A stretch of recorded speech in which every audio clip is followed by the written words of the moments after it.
started with 8 people in our home, thinking we would have a nice little support group.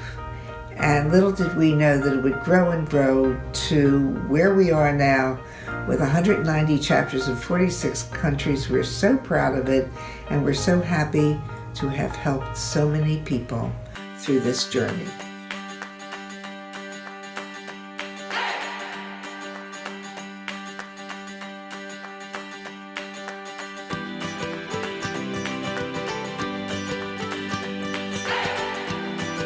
My first symposium was in 1991, and I felt like Alice in Wonderland because there were so many people, hundreds of them, talking about GBS for 3 days, and it was absolutely wonderful. My friend Susan also had GBS, so we immediately had that bond.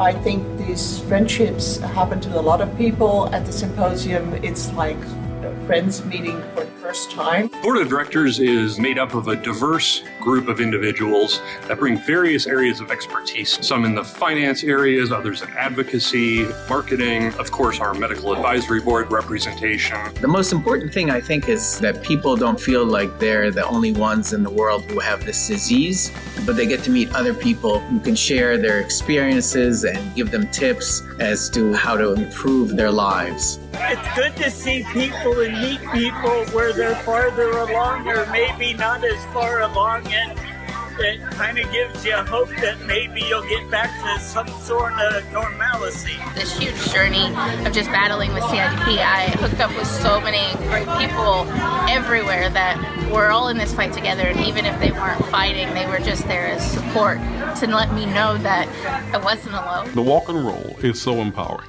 You got to see the full scope and full scale of this illness and how it impacts people and their families. You hear these stories, and it's empowering.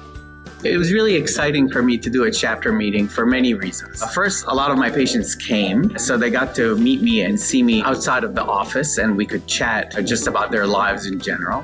I got to meet many other people who have GBS or CIDP or other neuropathies. A few patients came to me for second opinions. A lot of what this foundation offers is the patient-to-patient contact that is so wonderful, because in the outside world, you're kind of alone in that. It's a privilege to serve as the president of the board of directors for the GBS-CIDP Foundation and to work hand in hand with our leadership in the foundation's international headquarters, as well as all of our patient volunteers spread throughout the world, and further the mission of the organization, looking strategically at how we can fund research, how we can advocate for patients, educate them, and support them in every stage of their process. We help select and recruit centers of excellence so that when patients call to ask where they can go and be seen by capable individuals that we know and trust, we can refer them to these specialized centers with expertise in these conditions. The Medical Advisory Board, since the organization's onset, has recruited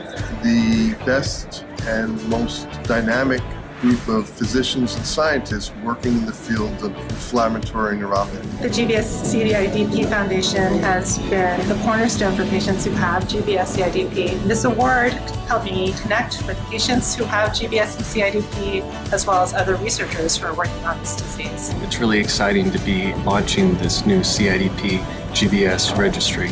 The importance of this registry is really to get to know more about you, get to know more about our patients.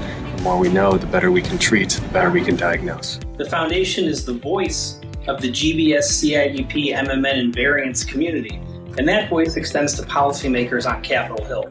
They probably never heard of these conditions. They can't make good decisions about coverage, access, out-of-pocket costs if they don't know what the patient experiences. The foundation gives them that information that they need, raises awareness of these conditions, and educates policymakers. This year, the global pandemic has forced us to pivot and create all new virtual programming so that you can remain connected.